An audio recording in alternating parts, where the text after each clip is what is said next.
স্পষ্ট ঘোষণা করতে চাই, জাতীয় পার্টির যারা মনোনয়ন বৈধ হয়েছে প্রত্যেকের মনোনয়ন বাতিল করতে হবে।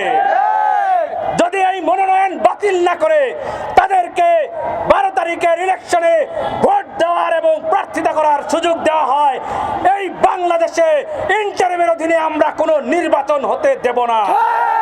আমাদের লাশের উপর দিয়ে এই নির্বাচনে ইন্টারিমকে পরিচালনা করতে হবে, আমাদের লাশের উপর দিয়েই করতে হবে।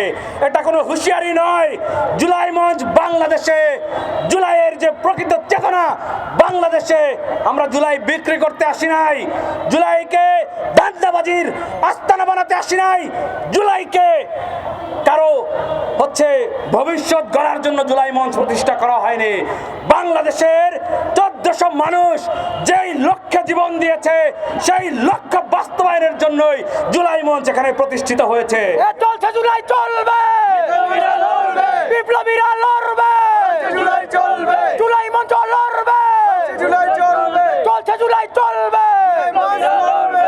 জাতীয় পার্টি এই মুহূর্তে সবচেয়ে বড় কনসার্ন এই কারণে যে বিগত সময়গুলোতে আমরা দেখেছি জাতীয় পার্টি ভারতীয় আদেশ ছাড়া, ভারতের কথা ছাড়া, ভারতের অনুমতি ছাড়া বাংলাদেশে তাদের রাজনীতি তারা করতে পারে না। এটা আমরা দেখেছি, এটা প্রমাণিত হয়েছে।